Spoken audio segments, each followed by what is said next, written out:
Hello everyone, my name is Shruti Sharma, and in this year in the Civil Services examination I got AIR 1. Today I'm having a session regarding mainly answer writing as to how I approached answer writing in my general studies papers. I got a total of 494 marks in my general studies papers, and there were a few things that I tried to do before the examination in terms of preparing a strategy for it, preparing some content for it. So I'm going to try to share what I did during this time. As to how this session is going to be structured, firstly I'll talk about certain basic things that you can apply in all 4 papers, and then we're going to go subject wise, or sorry, paper wise. Lastly we come to GS4. Okay? And GS4 mein again there are 2 parts. First is the first part where there are usually 10 marker questions, and the second part where there are case studies, and both of them have different approaches in terms of a certain question that was asked this year in terms of the first part of the question. So in my ethics paper this year I got 139 marks, which was a relatively good score, but relatively I think at that time I didn't know it'll be fine, but looking back I feel that it was the use of examples apart from say the basic definitions and the things of attitude and say ethics, role of ethics, dimensions of ethics that you anyway learn for. Apart from that, it was use of examples, use of quotes, use of say mythological incidents or characters of stories that I tried to incorporate in my answers, which got me those extra marks. And these I tried to employ both in the first part as well as well as in the second part, right? So for example, this time there was this question, the first question which was there in GS4 this time, on identify 5 ethical traits. Identify 5 ethical traits on which one can plot the performance of a civil servant and then justify. So this was the question. The second question I remember was something about 10 ethical traits or something of that same sort only, right? So these are questions that no one can say that I know or I don't know. Me, the person after me, and the person after me, all of us know the answer and will write something or the other. The question then now becomes how to get more marks than the person before and after you, right?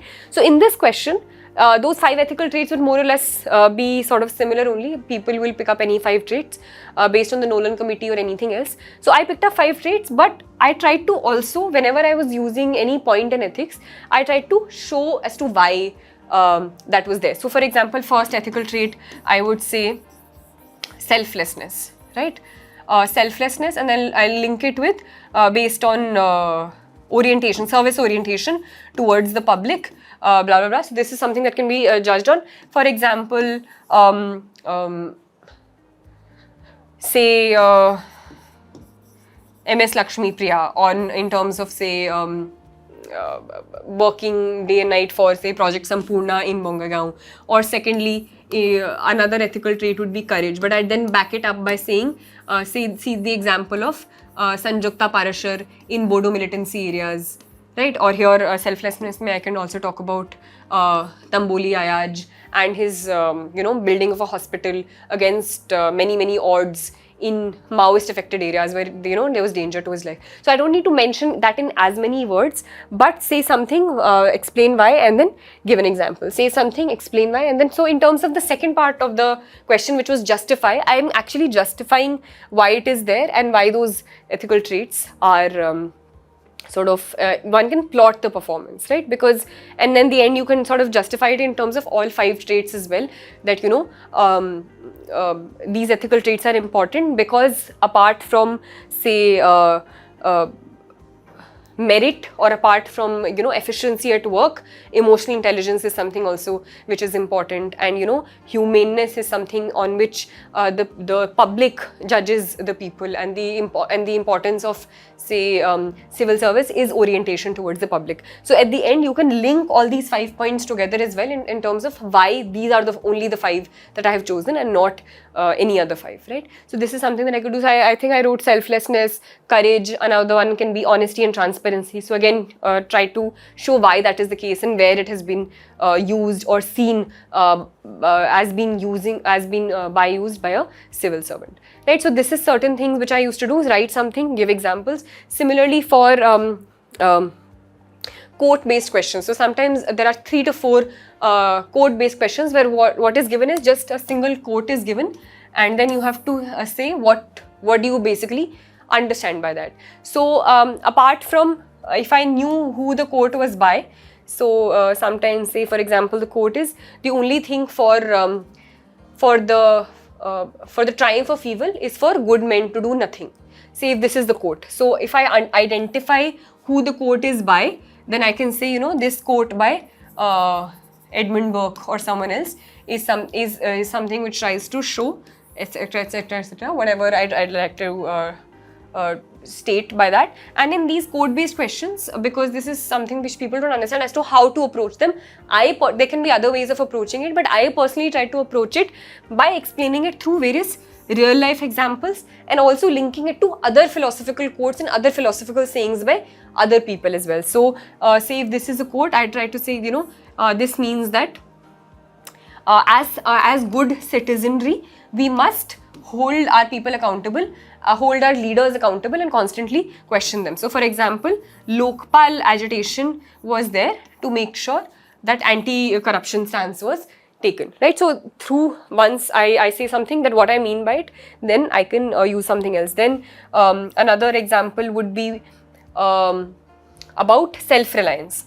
So I would then talk about self-reliance in the context of environmental ethics, that rather than pointing the blame on someone else, we should try to change our own lifestyle and talk about these things rather than going along with it. And here I would use again the example of Mahatma Gandhi as to be the change you want to see in the world, right? And at the end I would probably say that maybe three reasons, and sometimes these quotes are there, so there's not necessarily something that there's a counter to, but sometimes the quotes you can't completely agree also. You can say that these are certain ABC reasons why it can be implemented and why it's the correct thing, but at the same time there is an alternative picture also which can be shown, not necessarily contending it completely, but saying that it can be seen in this way also at the same time or yet. So in these code-based questions you can sort of divide it into,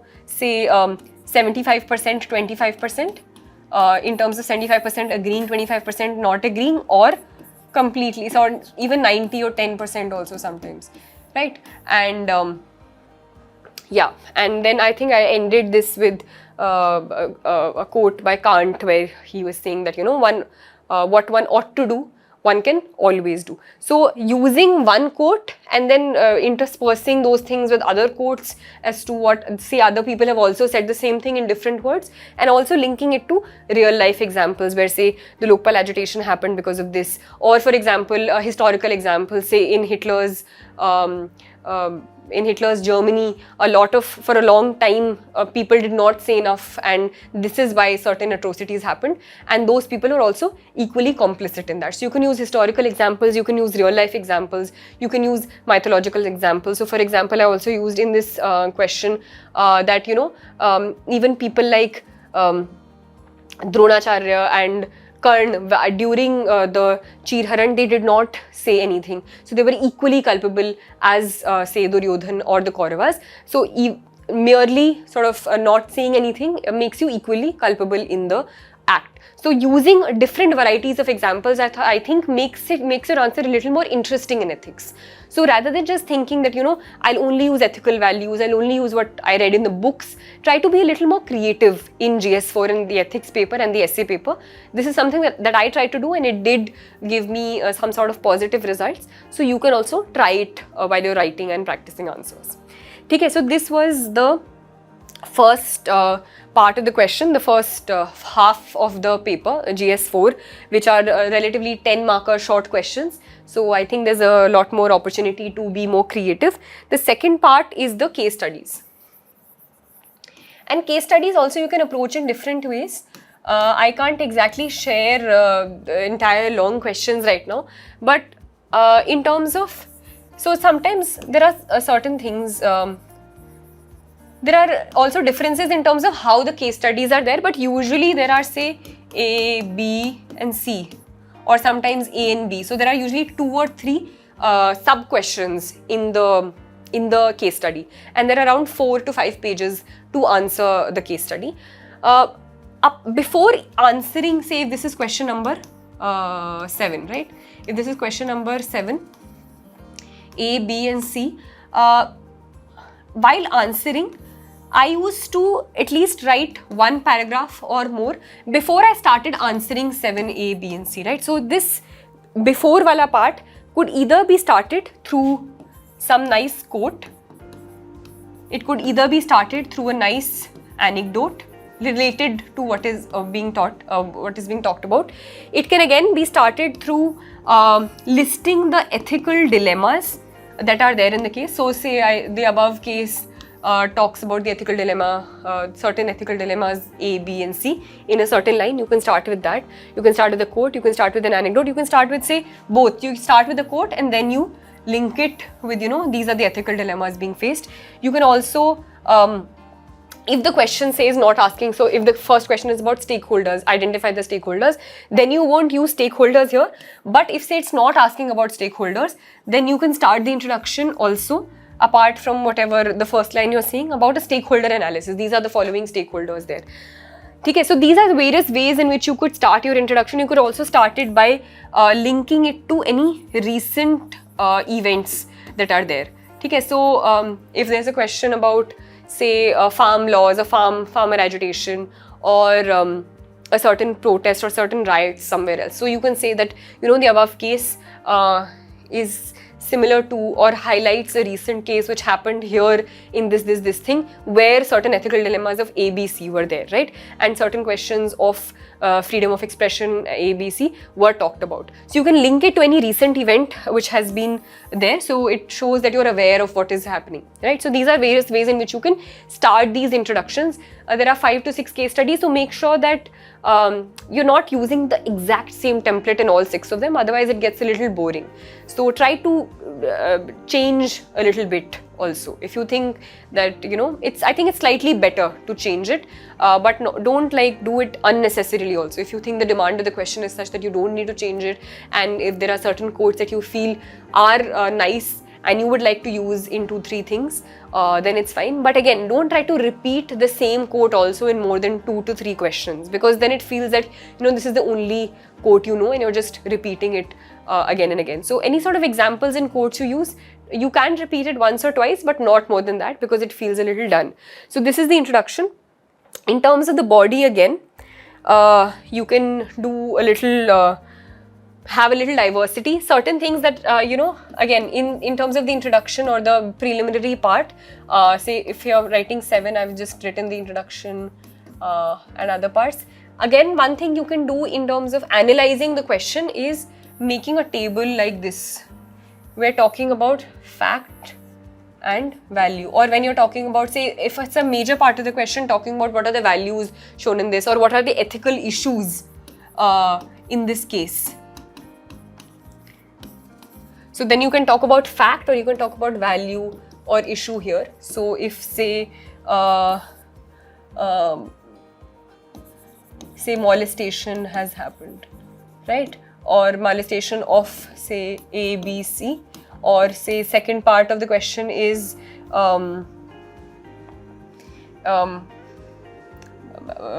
censorship of newspaper A, B, C, X, Y, Z, right? So these are certain facts of the case study, and fill it in with exactly this, say the name of this person, name of this person. This is the fact of the case. The value or the issue involved would be, say, gender justice, right? Then right to equality. So then here also I think you can mention, so here you can say mention SDG 5 if it's something else. Maybe here it's not SDG 5, but like SDG 5 you can mention here, right to equality, article 14, 15, right? So try to use, I tried personally to use, I wouldn't ask you to do anything, but I personally try to use articles of the Constitution, my knowledge in polity, in governance, in these questions as well. So right to equality, this. Similarly, censorship may, you can write, right to freedom of expression. So Article 19 can be highlighted. Certain DPSPs can be highlighted. So fundamental rights, DPSPs, these also, apart from the ethical issues per se, honesty, integrity, brotherhood, cooperation, I try to use these things as well in my ethics answers. So this is one thing that you can use in 1 or 2 ethics answers as well, if it's asked in a certain way in terms of highlighting ethical issues. Another thing that you can do is stakeholders. I already talked about ethical dilemmas. You can use in terms of, say, suggestions that you're giving. I also try to use, apart from whatever suggestions that you have, you can link it with governance examples. So if it's a question on, say, Maoist areas. So I remember using this example of, say, I think it was Abhishek Paliwal somewhere. Similarly, there was this Swabhiman Anchal area in Odisha, which had done really good work in the Maoist affected areas in terms of bringing development there. So don't shy away from using these additional examples from governance, from GS2 in these papers as well. And again, for the conclusion or the ending, you can have a forward-looking quote. You can even you can use quotes. You can use you can just list down whatever ethical issues were there in terms of key terms, key ethical terms. Say ideas of professional integrity, or there are certain terms, I think, and I used toppers copies. I've started, I forgot some of them right now. I haven't written this down here, but there are certain terms that you can identify from toppers copies in terms of, say, good governance, ethical good governance, or certain SDGs, or sabka saath, sabka vikas. All of these terms, I think you can keep peppering your answers with, and especially in the conclusion. Make sure that your conclusions are very forward-looking in all 4 papers, and these terms are certain things which can help you in doing that, right? So this is basically it for all 4 papers. And I'd just like to say that overall, for questions you don't know, don't worry in the final paper, because everyone here there would be on the same page as well. Everyone would be at the same page. So make sure that whatever you know, try to fit it into those answers. Don't leave answers blank. Try to fit it into the subheadings of the question that are being asked to the best of your ability. Be confident when you're writing those answers, at least when you're writing them. Don't be confident, don't be overconfident when you're analyzing your answers. Make sure that confidence is only when you're writing the answers, but when you're analyzing and there's the space for improvement, make sure that you constantly improve based on the feedback that you're getting. Overall, identify so for example, if there is a certain comparison that you need to do between A and B, and it's given clearly in the question, see if you can make a table for that. See if you can do something different for that. If there's a small part of the question which is not the main part, try to say, for example, the advantages of certain thing, and it's not a major part of the question. Try to answer it through this, right? If there's a comparison, try to say, use this to sort of save space, where, say, if you're talking about moderates and extremists, then say talk about in terms of method this, or aims, something else, right? So try to keep innovating in terms of how you're answering these questions, and identify certain key terms for each paper which you can use in the end, say SDG, say $5 trillion economy, say sabka saath sabka vikas, ethical good governance, idea of new India, Asia of tomorrow. So these things I think can help you in writing better answers, and I think this was mainly it. And only I think these are things that I personally try to follow, and I try to personally cultivate before my mains answer writing.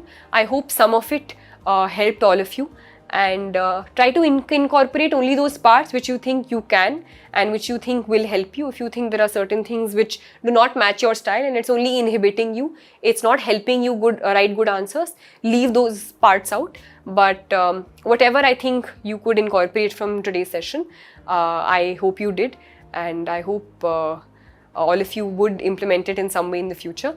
All the very best for all your endeavors. Thank you.